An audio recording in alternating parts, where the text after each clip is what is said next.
All right. Greetings to each one of us, ladies and gentlemen.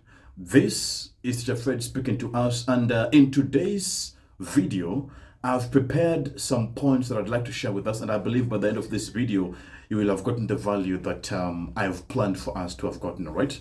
Now, what I want us to talk about today is some three mistakes that I'd like you to avoid, which tend to hinder one from learning a language, in this case German, right?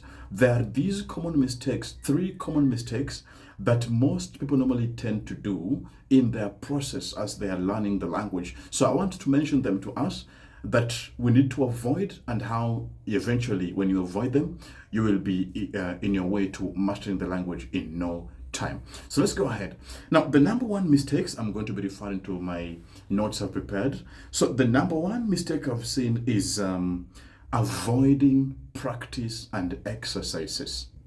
Avoiding practice and exercises. This could be homework, this could be speaking exercises, this could be exercise with a partner, with a mentor, etc. etc. So when we constantly avoid doing these exercises, and I know that the word homework has a negative connotation to it. Many people, whenever they think of homework, not again, homework, right? So many tend to how do you call it, to switch off when they hear it's homework again, right? Maybe from back in primary. But the point I'm trying to make is avoiding things like doing your homework, doing your exercises with maybe your partner, and such like things. They tend to make the process hard for you.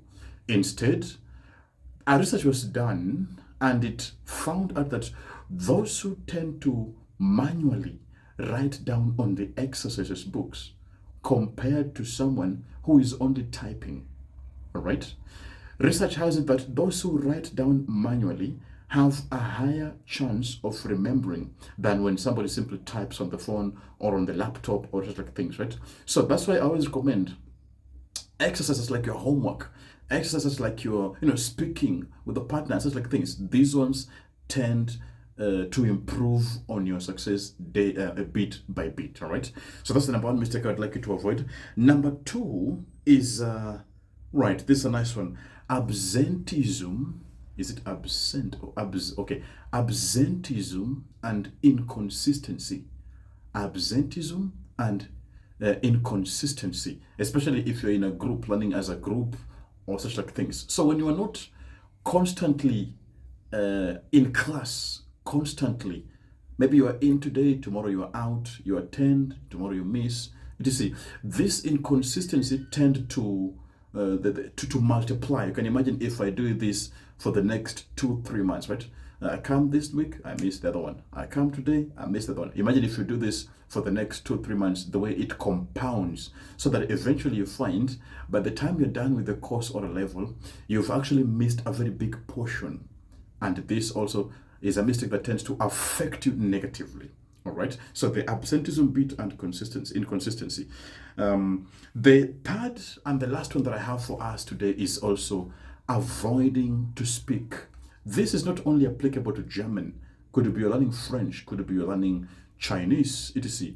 But the mistake people normally like to do is to avoid to speak, giving the excuse that I am not yet perfect. I have to be perfect in grammar to begin speaking.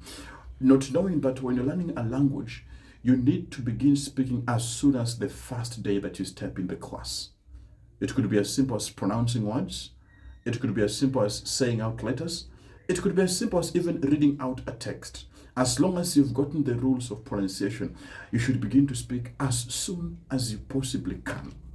So if I avoid speaking, it also tends to negatively affect you, because you will feel like you are learning and you're not improving on the speaking, not knowing that speaking also needs you to put in the work daily, right? So these are the three mistakes that I've observed over and over again. Negatively tends to affect you even as you proceed in learning. If you avoid these pitfalls, then I can guarantee you'll be on the right track of making small progress but consistently. All right. So, ladies and gentlemen, kindly get to apply these even as you proceed, and I'll be seeing you in the next one. Cheers.